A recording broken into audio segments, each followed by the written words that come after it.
Alhamdulillah, saya yakin, Ustaz yakin kalian semuanya selalu sehat dan dalam lindungan Allah Subhanahu wa taala.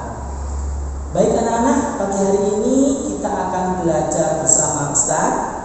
Namun sebelum kita belajar, marilah kita berdoa memohon kepada Allah Subhanahu wa taala, mudah-mudahan apa yang kita pelajari hari ini menjadi ilmu yang bermanfaat. Amin ya rabbal alamin. Baik, kita berdoa. Doa hendak belajar. Rabbi zidni ilma warzuqni fahma. Amin. Baik anak-anak, kali ini kita akan belajar bersama materi SKI atau Sejarah Kebudayaan Islam. Di kelas 4 ini SKI diawali, pelajaran SKI ya, diawali dengan materi dakwah Rasulullah di awal kenabian. Ya, kelas 4 ini kita akan belajar dakwah Rasulullah sallallahu alaihi wasallam di awal kenabian. Kemudian apa yang akan kalian pelajari pada bab ini? Yang pertama,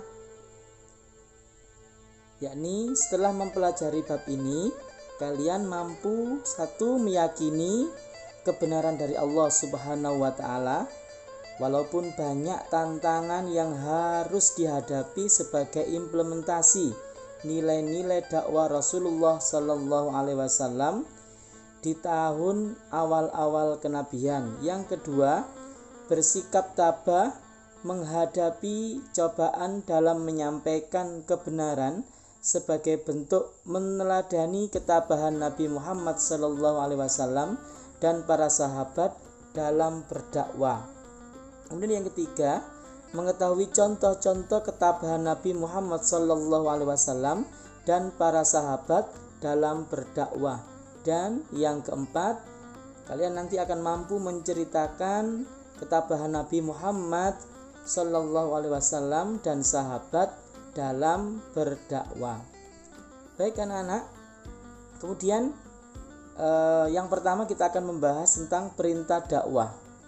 Jadi setelah Rasulullah sallallahu alaihi wasallam, ini kita tahu semuanya ya, Rasulullah menerima wahyu pertama kali itu ketika beliau berkhulwat di Gua Hira. Jadi ketika Rasulullah berumur 40 tahun anak-anak, Rasulullah berumur 40 tahun itu beliau menyendiri di Gua Hira, naik ya. Jadi guanya ini tinggi, dari dari daratan itu naik. Begitu sulitnya naik, beliau di sana setiap harinya makan dikirim oleh istrinya Siti Khadijah. Beliau di sana ketika umur 40 tahun mengasingkan diri. Mengapa? Karena dalam hati kecil beliau sangat ingkar dengan perilaku orang-orang kafir Quraisy, orang-orang yang masih masa kejahiliaan. Mereka masih menyembah berhala, membunuh bayi-bayi yang baru lahir ketika jenis kelamin perempuan, bermabuk-mabukan dan sebagainya. Akhirnya beliau menyendiri untuk mencari ketenangan dan mencari ajaran yang benar. Sehingga ketika itu pada tanggal 17 Ramadan tepatnya ya, 17 Ramadan, Rasulullah ketika di Gua Hira didatangi oleh malaikat. Kita ingat malaikat siapa itu? Ya, malaikat Jibril. Malaikat Jibril datang pertama kali di hadapan Rasulullah dan Rasulullah kaget. Ketika itu malaikat Jibril mengatakan Iqra, Iqra ya Muhammad. Sampai 3 kali, Iqra ya Muhammad, Iqra ya Muhammad. Rasulullah pun menjawab, Ma ana biqari, saya tidak bisa baca. Kemudian dituntun oleh malaikat Jibril, Iqra bismi rabbikal ladzi khalaq. Itu sampai ya surat Al-Alaq ayat 1 sampai 5. Nah, ketika itu anak-anak, Khadijah istri Rasulullah setelah Rasulullah turun dari Gua Hira pulang dengan keadaan menggigil, ketakutan karena pertama kali bertemu dengan makhluk Allah yang bernama malaikat yang tidak pernah beliau jumpai.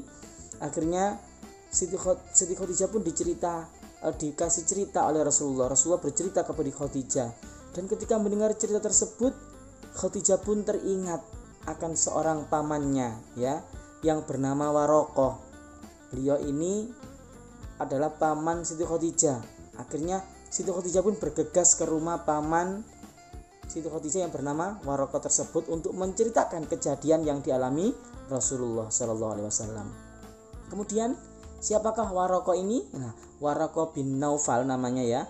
Ini selain paman Siti Khadijah, beliau juga penganut Nasrani, agama yang masih murni, agama yang dibawa oleh Nabi Isa ketika itu ya. Telah melihat tanda-tanda kenabian pada Nabi Muhammad SAW seperti yang diceritakan pada kitab Injil yang dipelajarinya.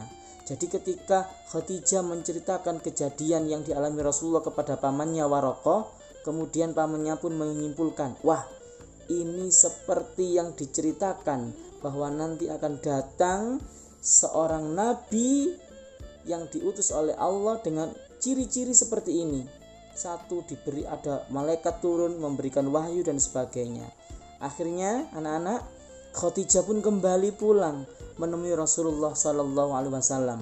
Dan saat itu beliau masih menggigil kedinginan, sampai beliau pun diselimuti oleh Khadijah dan tertidur. Dan anak-anak, setelah Rasulullah terbangun dari tidurnya, ternyata ia mendengar suara yang sama ketika di Gua Hira. Siapa itu?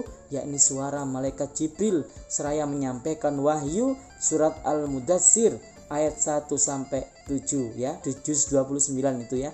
Ya ayyuhal mudaththir kum fa'andir sampai seterusnya. Nah, ini adalah wahyu kedua setelah suratul Alaq. Baik anak-anak, selanjutnya kemudian kita simpulkan dalam cerita Rasulullah tersebut. Rasulullah akhirnya dalam surat Al-Mudaththir tadi, Rasulullah sebenarnya diperintah oleh Allah untuk bangun dari tidur, kemudian untuk menyampaikan warabbika fatahhir, untuk mensucikan Tuhannya, menyampaikan dakwah secara sembunyi-sembunyi atau rahasia. Nah, materi dakwah apa yang akan disampaikan Rasulullah ini?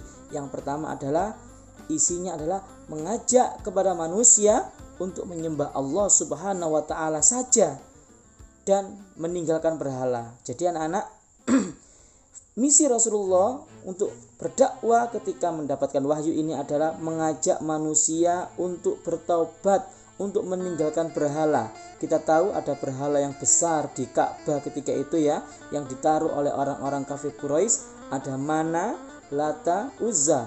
Ini berhala-berhala besar yang suatu saat nanti akan dikeluarkan oleh Rasulullah ketika peristiwa Fathi Mekah ya.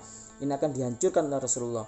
Nah, Rasulullah punya misi mengajak orang-orang di sekitarnya khususnya dan seluruh umat manusia pada umumnya untuk kembali menyembah Allah seperti yang dilakukan oleh Nabi Ibrahim. Agama tauhid, menyembah Allah dan meninggalkan berhala sesembahan ya. Yang kedua, Rasulullah materi dakwanya adalah memberitahu bahwa nanti akan terjadi kiamat, yang mana kalau sudah kiamat semua perbuatan manusia akan dipertanggungjawabkan di hadapan Allah. Maka Rasulullah memberikan peringatan kepada manusia, kepada lingkungannya, kepada masyarakatnya, kepada kaum kafir Quraisy khususnya, bahwasanya ketika sudah kiamat, seseorang sudah tidak bisa lagi bertaubat kepada Allah, seseorang sudah tidak bisa lagi ingin kembali hidup lagi, tapi disitulah pertanggungjawaban diminta oleh Allah. Maka Rasulullah memberitahu akan terjadinya suatu saat nanti akan ada kiamat yang seorang pun tidak ada yang tahu kapan waktunya dan tidak ada seorang pun yang bisa menghindarinya. Selanjutnya, Rasulullah juga mengajarkan akhlak yang terpuji dan melarang manusia berbuat jahat dan tercela. Seperti yang Ustadz sampaikan di awal ya. Jadi ini orang-orang masih zaman-zaman jahiliyah. Jahiliyah artinya bodoh, tapi dalam hal ini bodoh bukan berarti tidak bisa baca, tidak bisa nulis, tapi bodoh dalam bersikap. Mereka punya akal, punya pikiran, punya hati, tapi tidak digunakan, sehingga tadi punya bayi perempuan dikubur hidup-hidup. Mengapa? Khaufan minal ju' wal ar. Jadi mereka takut nanti akan kelaparan kalau punya banyak anak, terutama perempuan, tidak bisa perang katanya, sehingga dibunuh saja. Ini termasuk perbuatan jahiliyah, suka mengadu binatang-binatang, suka berjudi, suka berzina, suka menyiksa budak dan sebagainya. Ini adalah perbuatan tercela. Sehingga Rasulullah di sini hadir untuk mengajak mereka mengajarkan akhlak yang terbaik, ya, seperti misinya Rasulullah. Jadi Rasulullah diutus liutammima makarimal akhlak, untuk menyempurnakan akhlak manusia. Yang keempat, yakni Rasulullah mengajarkan beribadah hanya kepada Allah saja, jangan menyekutukannya. Bukan kita menyembah berhala, bukan kita menyembah patung, menyembah matahari, menyembah roh-roh yang disucikan, tapi yang disembah cukup tauhidkan Allah. Kita diajarkan kepada Rasulullah, dari Rasulullah untuk mentauhidkan Allah. Dan yang terakhir, mengajarkan persamaan derajat, ya, mengajarkan persamaan derajat sesama manusia. Nah, saya sampaikan tadi, zaman dahulu itu budak sangat rendah, perempuan sangat dihinakan, lebih mulia laki-laki dari perempuan. Itu zaman jahiliyah. Maka hadirnya Rasulullah hadir di situ membangkitkan, membuat revolusi yang besar, bahwasanya sebenarnya anak-anak manusia, laki-laki dan perempuan itu sebenarnya sama di sisi Allah. Yang beda adalah tingkat imannya, tingkat ketakwaannya, ya. Jadi inna akramakum indallahi atqakum, sesungguhnya orang yang paling mulia di sisi Allah itu adalah orang yang paling mulia akhlaknya, bukan karena dia laki-laki atau perempuan atau orang yang kaya atau yang punya jabatan dan sebagainya. Baik anak-anak, selanjutnya 3 tahun dakwah sembunyi-sembunyi. Jadi ya, setelah Rasulullah tadi mendapatkan wahyu surat Al-Mudaththir ayat 1-7, ini adalah perintah untuk berdakwah. Maka Rasulullah mulai dakwanya secara sembunyi-sembunyi. Kepada siapa? Beliau berdakwah dimulai dari saudara dekat. Jadi saudara-saudaranya dikasih tahu, termasuk pertama kali adalah istrinya, ya, dan juga nanti adalah keponakan, bukan keponakan ya, sepupu, saudara sepupu, dan juga sahabat-sahabatnya. Nah, dakwah sembunyi-sembunyi yang beliau lakukan ini berlangsung selama 3 tahun lamanya di Mekah, ya. Ini yang dilakukan Rasulullah ketika memperoleh wahyu surat Al-Mudaththir ayat 1-7. Kemudian anak-anak, ketutup. Nah, orang yang pertama kali masuk Islam. Nah, siapa saja orang yang pertama kali masuk Islam? Pertama, ya, orang-orang yang pertama kali masuk Islam ini dalam sejarah disebut sebagai as-sabiqunal awwalun. Jadi orang-orang yang pertama kali masuk Islam. Orang-orang yang pertama kali masuk Islam. Siapa saja? Nah, as-sabiqunal awwalun ini dibagi dari pihak perempuan. Yang pertama masuk Islam adalah istrinya beliau. Siapa? Siti Khadijah. Yang kedua dari pihak laki-laki dewasa. Siapa? Sahabat yang paling dekat dengan beliau, yang nantinya juga akan menjadi mertua beliau. Siapa? Sahabat Abu Bakar As-Siddiq. Yang ketiga dari sisi anak-anak. Nah, ini karena umurnya memang terpaut jauh dari Rasulullah. Ini adalah siapa? Ali bin Abi Thalib. Ali bin Abi Thalib ini, Ali ini adalah putra dari pamannya Nabi Muhammad, Abu Thalib, maka disebut Ali bin Abi Thalib. Nah, oleh karena itu kedudukan Rasulullah dengan Ali bin Thalib ini adalah saudara sepupu, karena Ali bin Abi Thalib ini anak paman dari Nabi. Ini dari anak-anak.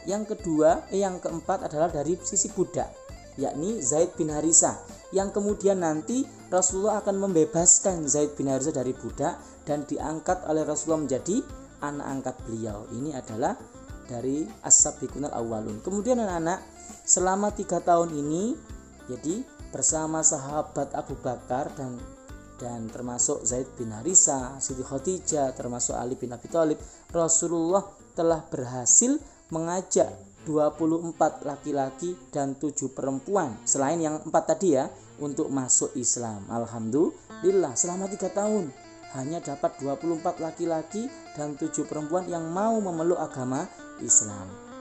Selanjutnya, sikap kafir Quraisy. Bagaimana sikap kafir Quraisy ketika melihat Rasulullah berdakwah? Yang pertama, semula orang-orang kafir Quraisy ini hanya menganggap bahwa Rasulullah Shallallahu Alaihi Wasallam ini seorang yang ingin menegakkan ajaran ketuhanan saja. Jadi dianggap tidak akan mengganggu kepercayaan, keyakinan yang sudah dilakukan oleh turun-temurun dari nenek moyang menyembah berhala. Ini mungkin tidak masalah. Muhammad hanya sekedar memberi keyakinan kepada ketuhanan, nggak akan mengganggu kita. Maka orang kafir Quraisy pun belum melarang saat itu ya. Nah, yang kedua, karena dakwah yang dilakukan Rasulullah Shallallahu Alaihi Wasallam secara rahasia, maka orang-orang Quraisy tidak merasa bahwa ajaran Rasulullah ini akan merugikan keyakinan mereka, seperti yang saya katakan tadi, sehingga orang kafir Quraisy cenderung membiarkan apa yang dilakukan oleh Rasulullah Shallallahu Alaihi Wasallam ini dibiarkan saja. Nah, itu awal-awalnya. Nanti ketika Rasulullah sudah berdakwah secara terang-terangan, barulah sahabat-sahabat mulai disakiti, Rasulullah disakiti sampai bahkan dilempari dan sebagainya. Baik anak-anak, untuk materi SKI kali ini Ustadz cukupkan sekian. Sekarang untuk memperkuat pengetahuan ataupun ilmu yang kalian pahami tadi dari yang Ustadz sampaikan, tolong dikerjakan di buku tugas ya, di buku tugas soal-soal SKI berikut ini. Nah, ini soalnya. Yang pertama, surat dan ayat berapakah wahyu pertama Rasulullah Shallallahu Alaihi Wasallam? Yang kedua, siapakah nama paman Siti Khadijah yang juga seorang Nasrani yang faham akan kitab Injil? Tadi sudah Ustadz ceritakan. Yang ketiga, sebutkan 3 inti. Tadi ada 5, ini 3 saja dari materi dakwah Rasulullah Shallallahu Alaihi Wasallam. Yang keempat, Rasulullah Shallallahu Alaihi Wasallam melakukan dakwah secara sembunyi-sembunyi selama 3 tahun. Nah, setelah mendapat wahyu surat apa dan ayat berapa, ya. Jadi gini, Rasulullah itu melakukan dakwah secara sembunyi-sembunyi selama 3 tahun itu setelah mendapat surat apa dan ayat berapa disebutkan. Ya, tadi sudah dijelaskan. Nah, yang terakhir, siapa sajakah yang disebut as-sabiqunal awwalun itu. Nah, ditulis di buku tulis, nanti ketika ada saatnya dikumpulkan di buku tugas ya, akan dikumpulkan. Baik, mudah-mudahan anak-anak bisa memahaminya. Ustadz akhiri, wassalamualaikum warahmatullahi wabarakatuh.